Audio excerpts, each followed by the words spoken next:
तो आज हम क्या करने वाले हैं? हम मैथमेटिक्स के एक बहुत ही मशहूर थ्योरम, पाइथागोरस थ्योरम को विजुअली प्रूव करने वाले हैं।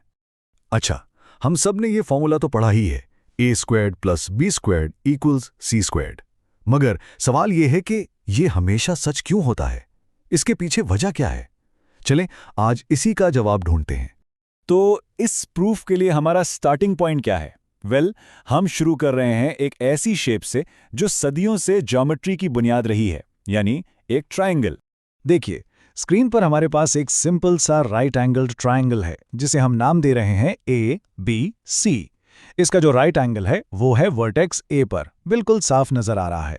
AB इसका बेस है, AC इसका परपेंडिकुलर, और ये जो सबसे लंबी डायगोनल साइड है BC, ये कहलाती है हाइपोटेन्यूज।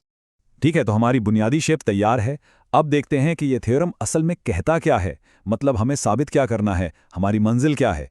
पाइथागोरस थ्योरम कहता है कि किसी भी राइट एंगल ट्रायंगल में जो हाइपोटेन्यूज है, यानी सबसे लंबी साइड, उसका स्क्वायर हमेशा बाकी दो साइड्स के स्क्वायर्स के सम यानी मजमूए के बराबर होता है। और इसे अगर हम मैथ्स की लैंग्वेज में लिखें तो ये बनता है AB² + AC² = BC²। सिंपल। और यही वो इक्वेशन है जिसे हम आज प्रूव करने जा रहे हैं। ओके, अब यहां से असल मैजिक शुरू होता है। इस पूरे प्रूफ को अनलॉक करने के लिए हमें सिर्फ एक एक्स्ट्रा लाइन ड्रॉ करनी है, बस एक लाइन, और वही इस पूरी पजल का सलूशन है। तो हमने क्या किया? हमने वर्टेक्स A से सीधा हाइपोटेन्यूज BC पर एक परपेंडिकुलर लाइन गिरा दी है। ये लाइन BC को जिस पॉइंट पर टच कर रही है उसे हम D कह रहे हैं। इस लाइन को ज्योमेट्री में एल्टीट्यूड कहते हैं। और देखिए, इस एक छोटी सी लाइन ने हमारी पूरी डायग्राम ही बदल कर रख दी है। इस एल्टीट्यूड को ड्रॉ करने से क्या हुआ? हमारे बड़े ट्रायंगल के अंदर अब दो नए छोटे ट्रायंगल्स बन गए हैं। और सबसे इंटरेस्टिंग बात पता है क्या है? ये दोनों छोटे ट्रायंगल्स हमारे असल बड़े ट्रायंगल के सिमिलर हैं।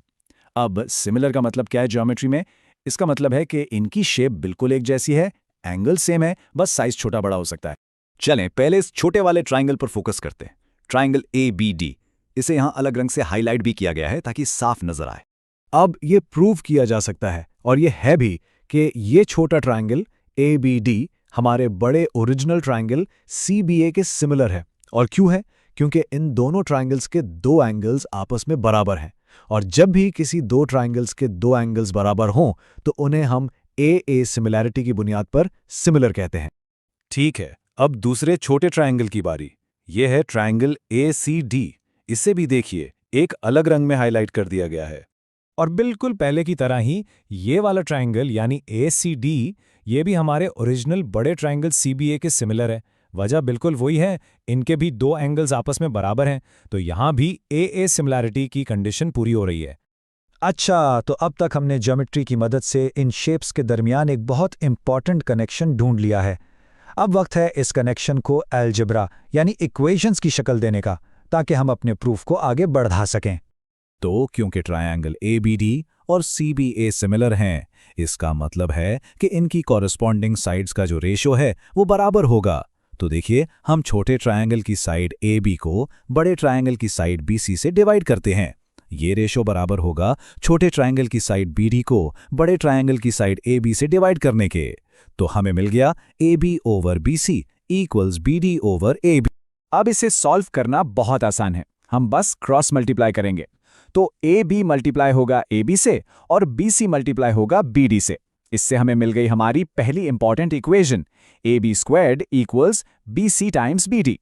चलें, अब बिल्कुल यही काम हम दूसरे पेयर ऑफ सिमिलर ट्रायंगल्स के साथ करते हैं, यानी ACD और CBA। यहां भी कॉरस्पॉन्डिंग साइड्स का रेशो बराबर होगा, तो AC/BC बराबर होगा CD/AC के। और जब इसे भी हम क्रॉस मल्टीप्लाई करते हैं तो हमें मिलती है हमारी दूसरी इक्वेशन, AC² = BC × CD। बहुत खूब। तो अब हमारे पास दो इक्वेशंस आ गई हैं। अगला स्टेप बहुत लॉजिकल है, हम इन दोनों इक्वेशंस को बस ऐड कर देंगे, लेफ्ट साइड्स को लेफ्ट साइड से और राइट साइड्स को राइट साइड से। तो हमें मिलता है AB² + AC² = BC × BD + BC × CD। जरा इस इक्वेशन की राइट साइड पे गौर करें, यहां BC दोनों टर्म्स में है, यानी ये एक कॉमन फैक्टर है, तो हम इसे ब्रैकेट से बाहर निकाल सकते हैं। तो इक्वेशन बन जाती है AB² plus AC² equals BC और ब्रैकेट में BD प्लस CD। अब यहां पर एक कदम और, जरा डायग्राम पर वापस नजर डालें। देखिए BD और CD, ये दोनों छोटे हिस्से मिलकर क्या बना रहे हैं? ये मिलकर पूरी लाइन BC बना रहे हैं। इसका मतलब है हम BD प्लस CD की जगह सिर्फ BC लिख सकते हैं। तो चलिए ये सब्स्टिट्यूशन करते हैं। अब हमारी इक्वेशन बन गई AB² plus AC² equals BC times BC। और बस BC टाइम्स BC क्या होता है? BC²। तो हम अपनी मंजिल तक पहुंच गए हैं। AB² plus AC² equals BC²। और इस तरह हमने पाइथागोरस थ्योरम को सिमिलैरिटी का मेथड यूज करके प्रूव कर दिया है। Hence proved. अच्छा, तो इस सब का फायदा क्या है? ये सिर्फ किताबों का एक फॉर्मूला नहीं है, इसकी रियल वर्ल्ड एप्लीकेशंस हैं। इसकी मदद से हम किसी भी नामालूम साइड की लेंथ निकाल सकते हैं। हम ये चेक कर सकते हैं कि कोई ट्रायंगल राइट एंगल्ड है भी या नहीं, और इससे डिस्टेंसेस और हाइट्स के प्रैक्टिकल प्रॉब्लम्स भी सॉल्व किए जाते हैं। ये प्रूफ इस बात की खूबसूरत मिसाल है कि ज्योमेट्री के अंदर कितनी सिंपल लेकिन पावरफुल ट्रूथ्स छुपी हुई हैं। सवाल तो बस ये है कि ऐसी और कौन सी सच्चाइयां हैं जो अभी तक साबित होने का इंतजार कर रही हैं।